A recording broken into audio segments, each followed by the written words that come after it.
Chronologically, I'm 47. Biologically, I'm 18. This man sold his company for $800 million. He walked away from his marriage.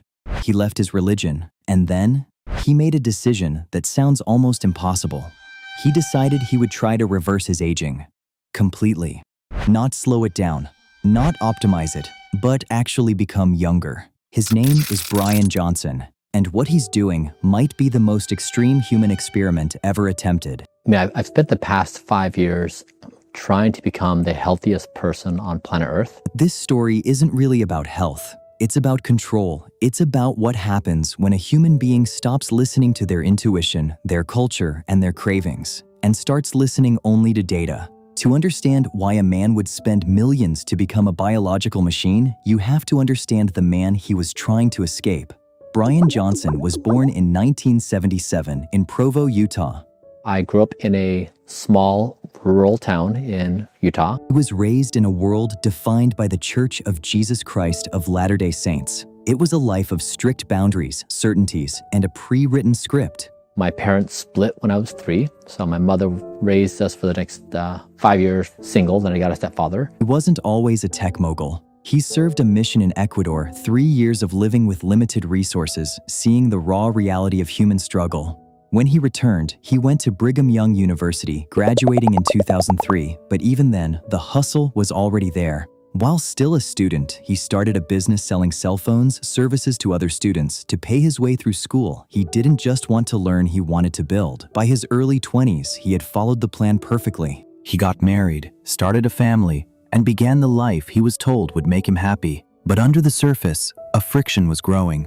He was a man driven by logic in a world driven by faith. After Brigham Young University, he went to the University of Chicago for his MBA. It was there that the world of high-stakes finance and the grind finally clicked. He didn't just want a job, he wanted to own the infrastructure of the future. In 2007, he founded Braintree. This was his first ultimate experiment. He wasn't a coder, he was a salesman with a vision. He spent years on the road, fighting for every merchant, trying to convince a skeptical world that mobile payments were the future. Bought that grind narrative and just drove myself into the ground. He was working 20-hour days. He was raising 3 children. He was trying to maintain a marriage and a religious identity that no longer fit him. The stress wasn't just mental, it was cellular. He was living the dream, but his body was screaming. By 2011, Braintree was a titan. They acquired Venmo for $26 million.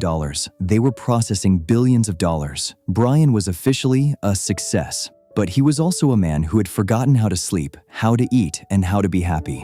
I'm so awesome because I only need 4 hours of sleep, or I sleep under my desk. He thought he was winning. He didn't realize he was losing the only thing that actually mattered: time.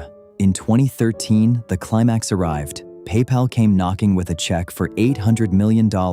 I sold it for $800 million in 2013. He was 36 years old. He had all the money in the world, and that is exactly when the system he had built for his life finally, completely shattered. Selling Braintree for $800 million was supposed to be the happily ever after. Instead, it was the beginning of the end. Bryan found himself in a house that felt like a prison. He had the money, but he had lost his family's core.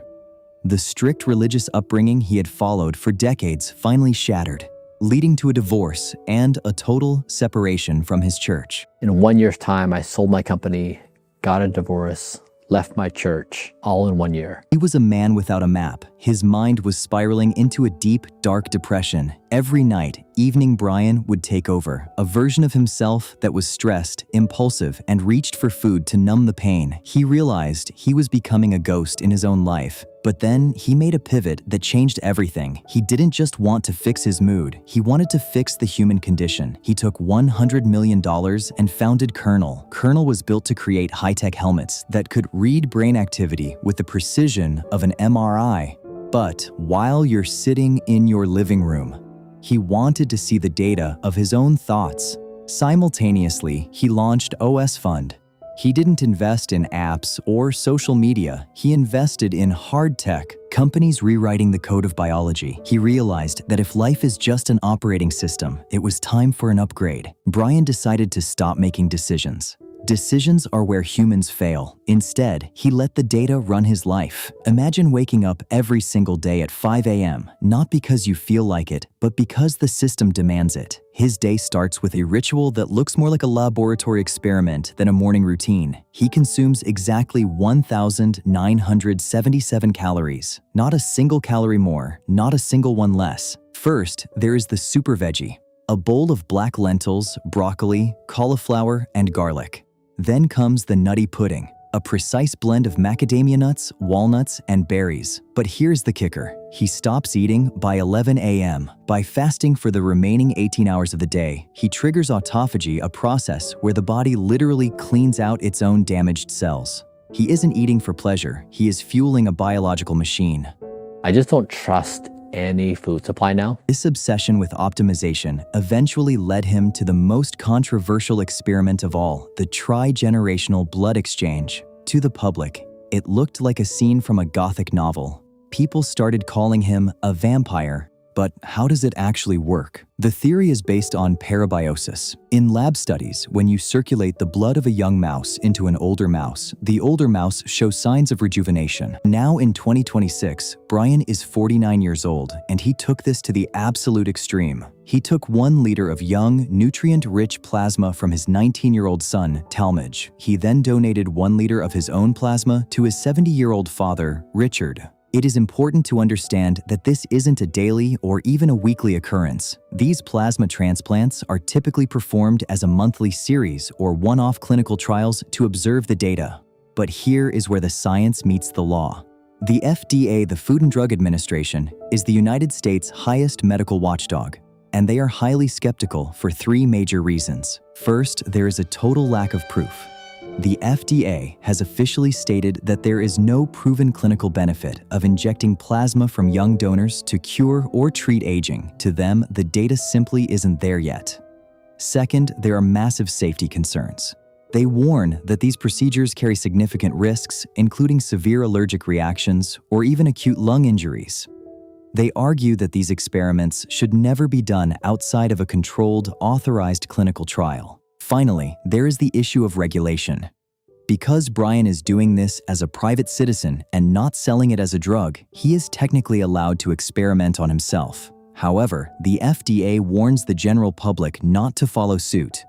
They are terrified that people will try this at home before the science is official. While the FDA warns of these risks, Bryan's data showed that his father's pace of aging slowed significantly after the swap. This is why the world watches him. With a mix of awe and horror, he is using his own family as a living laboratory, bypassing the medical establishment to find his own truth. So, is he a madman, or is he the first person to truly live in the 21st century? He has traded the chaos of being human for the serenity of the data. If you have any doubts or questions about this video, please share them in the comments. I'll be jumping in to reply to each one of you. And if you found this deep dive into the future of longevity fascinating, please don't forget to subscribe. It really helps me make more videos like this in the coming future. We no longer know what it means to have a good life. With that, may we meet again in the next video.